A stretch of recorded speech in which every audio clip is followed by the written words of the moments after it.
দালালের পেছনে ৫-১০ লাখ টাকা ওড়ানোর দিন কি তবে শেষ হতে চলেছে? ইউরোপের অনেক দেশ এখন তাদের আইন বদলে ফেলেছে। কেন জানেন?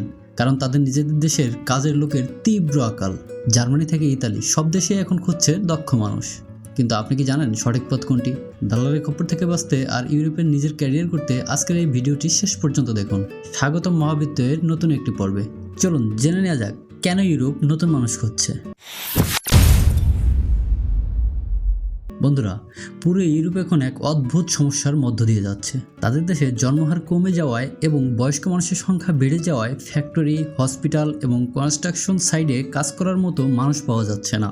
এই শূন্যস্থান পূরণ করতে তারা এখন বাংলাদেশিদের মতো তরুণদের জন্য সুযোগ তৈরি করছে। এটাকে সুযোগ হিসেবে নিন, কিন্তু দালালের ফাঁদে পা দিয়ে বিপদ ডেকে আনবেন না। বর্তমানে ইউরোপের 5টি দেশে যাওয়ার সব থেকে সুযোগ বেশি রয়েছে।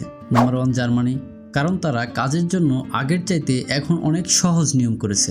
নাম্বার 2 রোমানিয়া, এখানে কনস্ট্রাকশন ও ডেলিভারি কাজের প্রচুর লোক নেওয়া হচ্ছে। নাম্বার 3 পর্তুগাল, ইউরোপে নাগরিকত্ব পাওয়ার জন্য পর্তুগাল এখনও অনেকের প্রথম পছন্দ। নাম্বার 4 পোল্যান্ড, ফ্যাক্টরি কাজের জন্য এটি সবচেয়ে নির্ভরযোগ্য দেশ। নাম্বার 5 ইতালি, এই দেশটির কথা এখন আলাদা করে বলতে হয়, কারণ সেখানে এখন নতুন কোঠা ঘোষণা করা হয়েছে। আপনারা অনেকেই হয়তো ইতালির সিজনাল এবং নন সিজনাল ভিসা সম্পর্কে জানতে চেয়েছেন। সহজ ভাষায় বুঝিয়ে দিচ্ছি।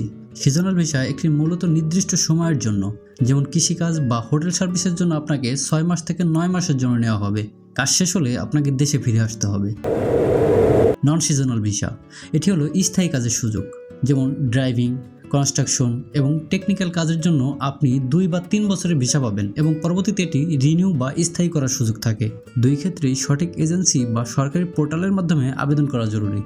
পরিশেষে একটিই কথা, আপনার দক্ষতা আর সঠিক তথ্যই আপনাকে সফল করতে পারে। কারো কথায় প্রলোভিত হয়ে পাসপোর্ট বা টাকা জমা দেওয়ার আগে যাচাই করুন। এই ভিডিওটি শেয়ার করে আপনার পরিচিতদেরও সচেতন করুন। আপনি যদি জার্মানি বা দক্ষিণ কোরিয়া নিয়ে আরও বিস্তারিত জানতে চান, কমেন্টে জানাতে পারেন।